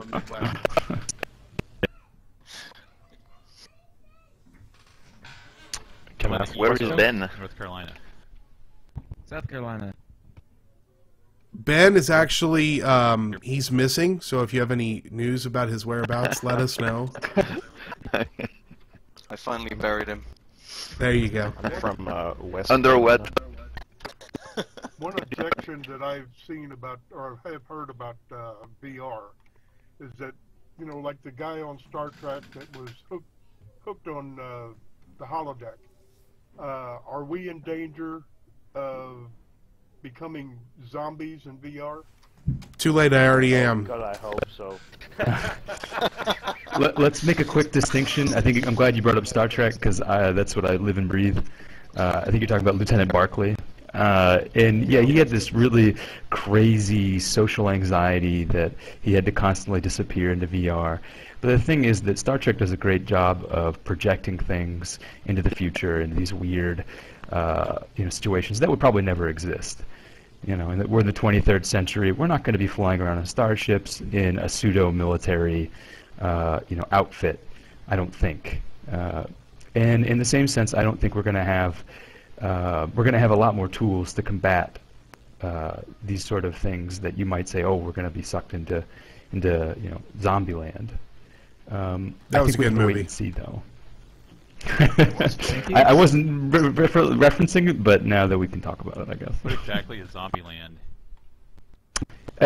I guess I was just pulling that out of my butt. In the same sense, I was just saying, I don't know, there's a good picture of it, I'll pull it up, where the kid is curled up in the corner on the mattress. But that's what I mean. And I think that's what Lord Zone is sort of referencing. I think there's a very real danger of this, and I think there's a danger of it happening sooner than we maybe think. I think it may already be happening. Actually, having heard us say that I've spent 6-7 hours in Half-Life 2. That's pretty borderline getting lost in another world. But yeah, no, I think even with first and second generation headsets, there's a real generation that people who have either social anxieties or difficulties fitting into the real world who have to right now to get sort of basic human interaction, whatever it happens to be. When you don't have to do that, generally people don't do it. So I don't have to go out. But couldn't that actually help them? Because yes, it might be like a therapy. Because if it was like very realistic, like real life, they might become accustomed to it and say, "Oh, it's cool, it's no big deal, it's great," and then just go out and do it for real. More, absolutely. I guess, right? Yeah, for sure. So we were saying this earlier, that there's extremes at either end of the spectrum where you have these enormous amounts of good that can be done with virtual reality, with an enormous amount of, I was just gonna say evil. Sound like a. But I was gonna say, but it's gonna be this enormously rich sort of area that we get to explore over the next few years that. We're not going to know, this is the thing about it, we're not going to know until they do get these commercial versions out there and people start using it in anger.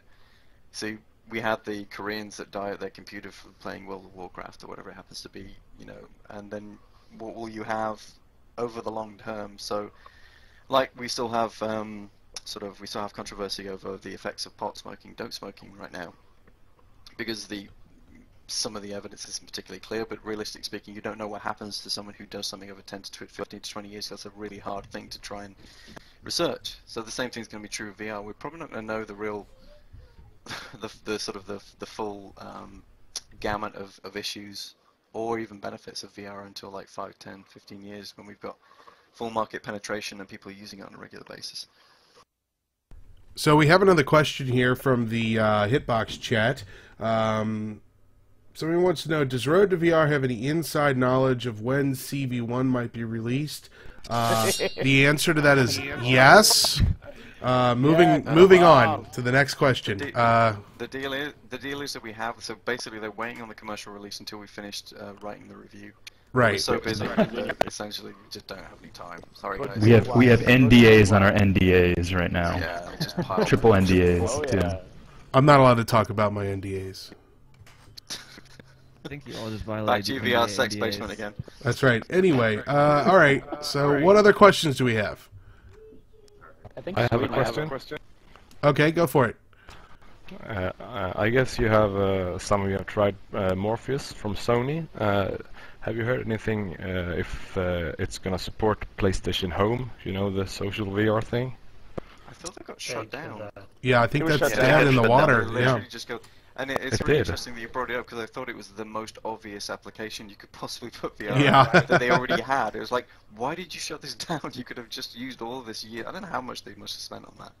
God knows. But it was I didn't know that. I used it for a period, so.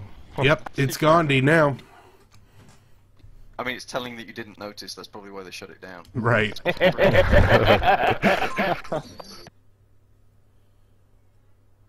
Okay, so any other questions from the audience here? Or if you're watching in the chat, type it in there and we'll bring it up. So everybody from Road to VR will be at SVVR, I guess?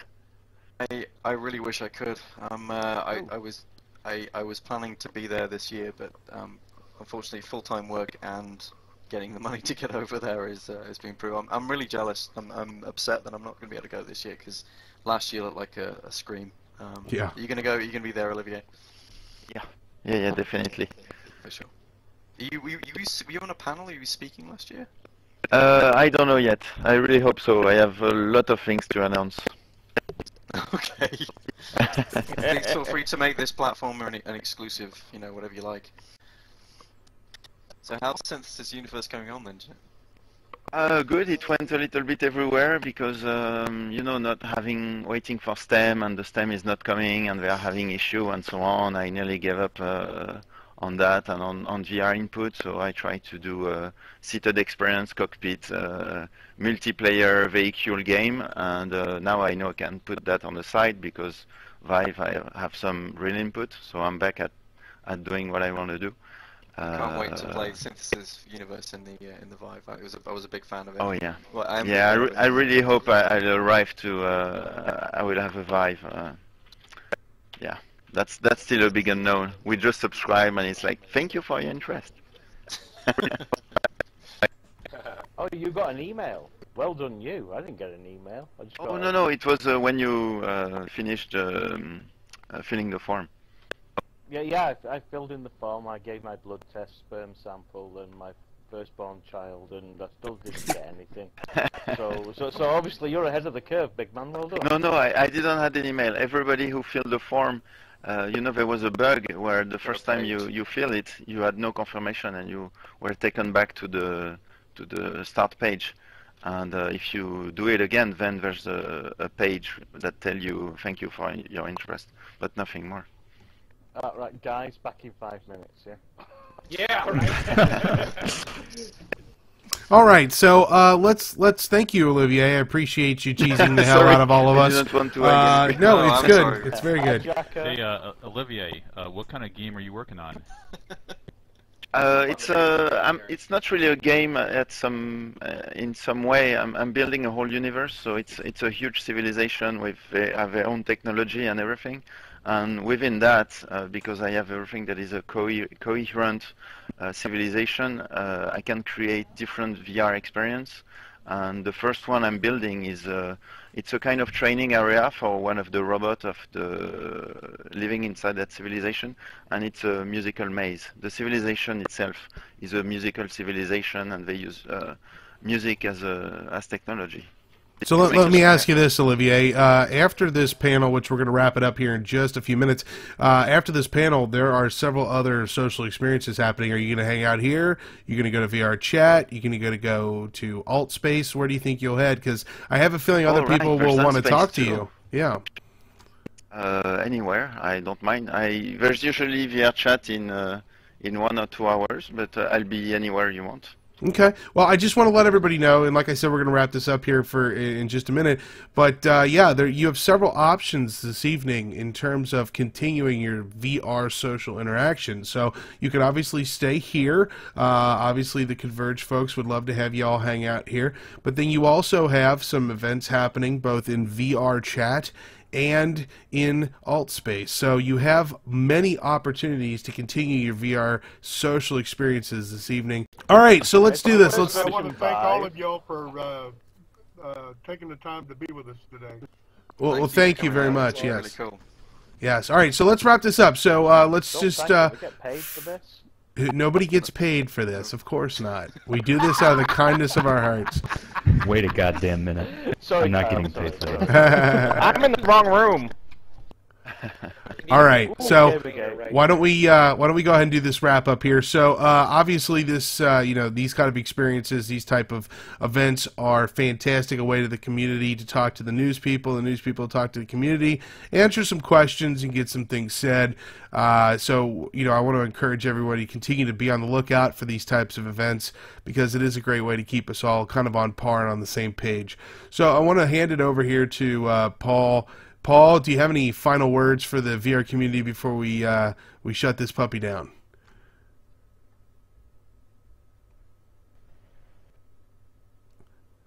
Okay, Paul forgot to press the space bar. Yeah. He's deep in thought. I did. I had it on a different key. Damn it. I was so profound what I was saying as well. So I was looking at our Twitter follower graph. So they graph over time how many followers you've had. And I'd looked. We started. I remember back in about 2.5 years ago where we had 500 followers, and I was so happy. And now we're coming up to 9,500, and it's almost beyond belief. And I said on I tweeted at the time. Said it's humbling, and it's you guys sort of getting the VR news out to you guys is kind of our obsession, really. And Scott will probably back that up. We do every spare moment we have. We push it out to the website, and certainly at the beginning it wasn't commercial based in any way. It was just a general obsession with the scene, and the reason why it's been so rewarding over the years is because you guys have been awesome, and you've followed us and you've supported us, and I want to say thank you because we've never really had a chance to do that in person. Please continue. Thank you too. Thank you very much. You should do a quick starter so you can finance your coming to SVVR and so on. I'm sure people will accept, donation or some things. Yeah, I'd be throwing money at that. We'd be on the cusp of the Kickstarter fatigue syndrome.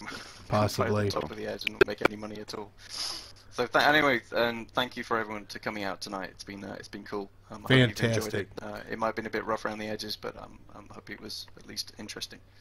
Totally worth it. Yes. How about you, Scott? Do you have any type of final words of wisdom for the VR community?